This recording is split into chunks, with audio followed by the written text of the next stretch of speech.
D C Sialkot محمد ذوالقرنین نے جناح hall قلعہ پر پرچم کشائی کرکے یوم آزادی کی تقریبات کا آغاز کیا۔ جویا نیوز نیٹ ورک پلس کے سیالکوٹ کے بیورو چیف میاں شاہد محبوب کی رپورٹ کے مطابق ڈپٹی کمشنر محمد ذوالقرنین نے ممبران صوبائی اسمبلی کے ہمراہ جناح ہال قلعہ پر پرچم کشائی کرکے 14 اگست کی تقریبات کا آغاز کیا۔ اسی تقریب میں اسکول کے بچوں نے ٹابلو بھی پیش کیے۔ یوم آزادی کی اس مرکزی تقریب سے خطاب کرتے ہوئے ڈپٹی کمشنر نے کہا کہ پاکستان عطیہ خداوندی ہے۔ برصغیر کے مسلمان جو انگریز سامراج میں انتہائی قسم پرسی کی زندگی گزارنے پر مجبور تھے اور تمام اہم عہدوں پر غیر مسلم تعینات تھے، یہ آزادی کا ثمر ہے کہ مملکت خداداد میں نہ صرف مسلمان مکمل طور پر آزاد ہیں بلکہ انہیں زندگی کی دوڑ میں آگے بڑھنے میں تمام مواقع دستیاب ہیں۔ رکن صوبائی اسمبلی محمد منشا اللہ بٹ نے اپنے خطاب میں کہا کہ پاکستان سورہ رحمان کی تعبیر ہے جس کو اللہ تعالیٰ نے تمام نعمتوں سے نوازا ہے۔ انہوں نے کہا کہ زندہ قومیں اپنی آزادی کی حفاظت اور اس کا شکر ادا کرتی ہیں۔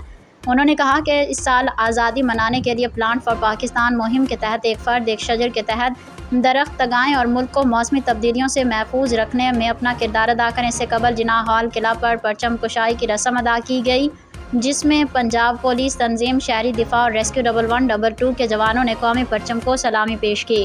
بعد ازاں ڈپٹی کمشنر محمد ذوالقرنین، اراکین صوبائی اسمبلی محمد منشا اللہ بٹ اور چودھری محمد فیصل اکرام نے سبزہ زار میں پلانٹ فار پاکستان مہم کے تحت پودے لگائے۔